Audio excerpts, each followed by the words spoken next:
wacho mokwongo ni gimanya mibadhi en gimanya ajali mang'eny kata masiri ni gene mibadhi. Koro ka sirikal nyalo rido ma ka ng'ato yudo gi makosa tikaka kod chik mowinjore to nyalo duoko wach no chien. Adier nitie ajali matimore because of laziness obedo kamoro kata nyao bede kona moro. Ka nitie ajali minyalo timore ka jachien be o involve ma ok wanyal dagi. Ma be gini Yesu no puonjo jopuonjre ni ka ulemo to wach ni iwendwa richo ka wabana jok matimo marach to no koni telnwa.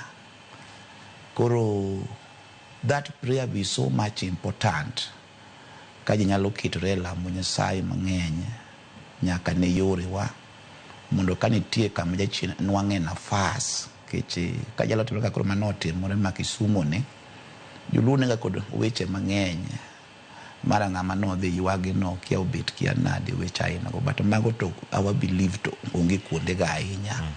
But prayer is something which is so much needed e konde duto mondo Nyasaye otel ne ji kata ka nitie chuny moa piny mondo omadh rembi to Nyasaye mondo kidi. Mano be aparo ni the clergy in Kisumo nyalo loso thuolo sana piny koguta nyaka malo kanyo taparo ni wabiro timo connection malach gi Archbishop to gi the relevant people mantie malo kuno jotich Nyasaye the clergy mani malo kanyo nikech 3 years back bas magu apani no lando kan bas magu noti majali mabe noni mana the same koguta go. Koro nitie kuonde moko mabe prayer is needed. Aparo ni wabiro wuoyo bank wasekojo wadwa gi mondo lamo moro mondo tim a strong prayer mondo wach makama kik chak ne ko chako timore ke onyalo bedo trend makuru sika nikech adiera ka bas mar jogu mabe no budho sana station mapapu nditi kanyo kochung apani chako gole machiegni kito sana koro the same again bas manyaka manaki kendo chak tito mana the same koguta people.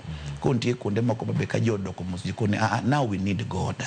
Wadwaro Nyasaye nyalo chokore mondo ji odogri Nyasaye mondo weche makamago Nyasaye mondo kal kod ji kamano. Yes. Nyakoro mo jompo to morango kanyo konya yudo owuoro